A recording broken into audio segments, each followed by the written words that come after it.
I wanted to hear what the former president of Porsche had to say about global business. Peter's a delightful individual, very low-key. He stood in front of the assembled group with his hands in his pockets. He said, "It only takes two things to be a success in any business in the world today." Two things. Cool. That's even better than 7 Habits.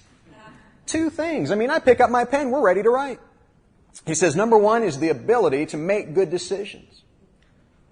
Number two is the ability to implement them. Now, I have to admit, at this point, I was a little disappointed. I put my pencil down until he said the next sentence. He said, and I would argue with you that a bad decision well implemented is better than a brilliant decision not well implemented. Implementation is everything. Execution is the name of the game. Some of the great companies in history have not been the most innovative. They have been the best at implementing what innovative companies have done and doing it better. That's why the E in upgrade stands for execute. It's about the consistent daily action that will move you closer to your next level. Ladies and gentlemen, regardless of what it is that you do, the difference between the level you currently are at, the way you are traveling through life, and the next level that you aspire to reach in your life, that difference is always the difference between common knowledge and consistent application. The difference between the level you are currently at and the level you aspire to is the difference between common knowledge and consistent application. As much as I write, I still don't really feel that I'm truly a writer. And it dawned on me that the reason for that is there are days that I don't write at all. And yet what makes a writer, it isn't their interest, how many magazines they subscribe to, how many writers' conferences they attend. It's how many words they write every day. I like race cars, but I'm not a race car driver. Some of you might like football, but you're not football players. You see, we have often not differentiated between interests and commitments.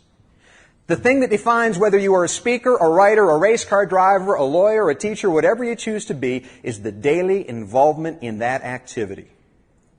You want to be a writer? Write. You want to be a speaker? Speak. You want to be a better parent? Parent more. That's the E in execution. I've always believed what the great Cambridge theologian C.S. Lewis said. C.S. Lewis said, most people do not need to be taught. They need only to be reminded. Hopefully I've reminded you of 7 principles, 7 factors that intermittently or perhaps consistently in the course of your life you've harnessed. The U is for understand. Understand how learning has changed. Understand what the next level of success looks like in your business or life, because we cannot achieve that which we do not clearly see. The P is for plus, adding value at every opportunity. You can do that with your friends and your sons, your daughters, your spouses, your business colleagues. It's a mindset that says, how can I add value? And often the answer to that comes from the G, and that is unselfish giving without expectation of reward or acknowledgement. The R is for converting more of the interactions in your life to relationships. We don't have time to have relationships with everyone on the planet, but we have time to build relationships with those who are most important to us and us to them. The A is for adjust. Change, the ratio of change. Instead of 96% imposed, 4% initiated, initiate more. If you initiate 8% of the change in your life, that will put you twice as far ahead as others. The D is for discipline. The ability to make wise choices despite your feelings, to identify what are those most valuable and profitable activities, those 6 to 8 things you should spend 60 to 80% of every day doing. And finally, the E in computer jargon, .exe, is for execution. Execution is everything. The difference between common knowledge and consistent application. You know, you and I don't have to look far in life to find examples of people who have accomplished extraordinary things. Those examples can intimidate us or they can inspire us. What's very inspiring is often when a great man or woman has had an experience in their life that was anything but a success, and it's their failure and response to their failure that inspires us. Future President of the United States, Jimmy Carter, had just graduated with honors from the U.S. Naval Academy.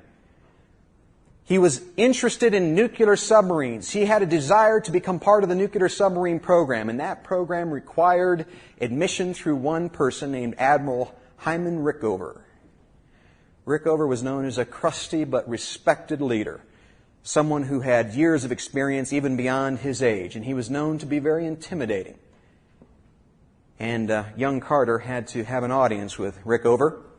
As he recounts the audience, he came into Rickover's office, and Rickover basically invited him to talk about the things with which he was familiar. And Carter talked on subjects ranging from military tactics to modern music. Towards the end of the interview, Rickover said to Seaman Carter, he said, "How did you do at Annapolis?" Carter said, "Very well, sir. I graduated 9th in my class," thinking that Rickover would be impressed. Instead, Rickover asked another question. He said, "Did you always do your best?" Now, I can only speculate that in the face of a great man, Jimmy Carter knew better than try to bluff his way through an answer. So he came clean. As most of us would have to honestly say, he said, "No, sir. I didn't always do my best." With that, Rickover slowly turned his chair, and Carter realized the interview was over. As Carter started to leave his office, Rickover asked a question over his shoulder that he says to this day, he, Jimmy Carter, cannot answer. The question Rickover asked, why not? You and I get to choose how we travel through life. We can be consistently upgrading, not only to enrich our own lives and businesses, but the businesses and lives of the people that we encounter. And at the end of life, the big question, the pop quiz, is not, what did you accomplish? But did you always do your best? And of course, that begs the question, why not? Thank you and Godspeed.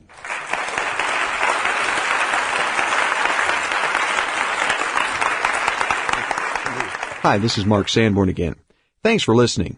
If you'd like to receive additional information or sign up for my free e-letter or download articles and other resources designed to help you improve in your personal and professional life, please visit www.marksanborn.com and www.fredfactor.com.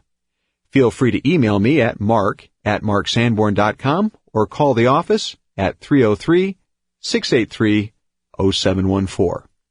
Here's to your continued and improving success.